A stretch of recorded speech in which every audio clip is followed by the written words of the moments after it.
Welcome back to Midnight Movie Club and my review of Host. With Shudder now released in Australia, it means I can check out their library of horrors, and I will be posting some reviews of what's on there over the weekend, so make sure you are subscribed and have turned on notifications. Now, let's get into the review. Host is a Zoom lockdown horror. 6 friends hire a medium to host a seance for them over the video communication site, and in typical horror fashion, things go very wrong and they get way more than they bargained for. With some friends not following the rules of the seance, they really do open themselves up to a spirit who is not so friendly. Host was directed by Rob Savage and co-wrote by Savage and Gemma Hurley. The film stars Hayley Bishop, Gemma Moore, Emma Webb, Radina Drandova, Caroline Ward, Salin Baxter and Alan Emery. The cast all put in great performances and really elevate Host from being your run-of-the-mill cyber horror told from the screen capture point of view. The dialogue is fluid and never feels clunky or awkward. You feel like these are a legitimate group of friends who have known each other for a long time and have little cliques between them. There is some nice subtext seasoned in throughout conversations, and it all just feels really natural, which eases you into the movie well. I will say in the first 15 to 20 minutes nothing at all really happens. It does take its time in getting to the good stuff, but when it does finally get there, it goes full speed ahead. Though those slow opening moments are necessary for us to get up to speed with the dynamic of the group. As far as pacing goes, it done a solid job to consistently ramp things up and never stop dead in the water. With the runtime coming in at 56 minutes, those minutes do really fly by in the final act. At first, I wasn't interested in watching Host at all, and I've never been a fan of the Unfriended films or anything like that, and I've always felt that you just really can't get genuine scares within this screen capture subgenre.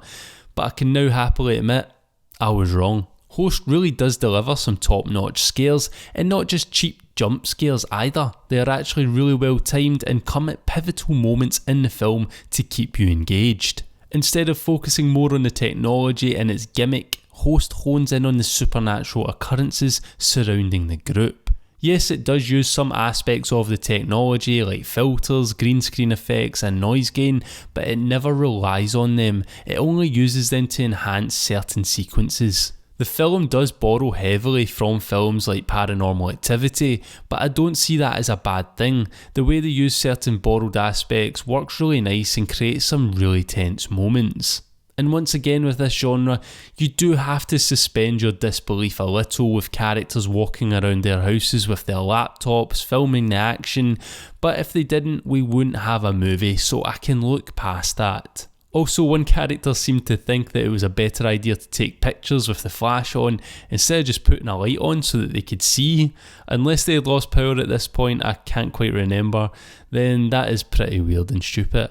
But with all those things aside, the characters do behave pretty naturally. Their reactions, as said before, are really well acted, and some of them do get out of the house for once instead of sitting in there accepting their fate. They're actually really proactive in fighting back and being sensible while doing it.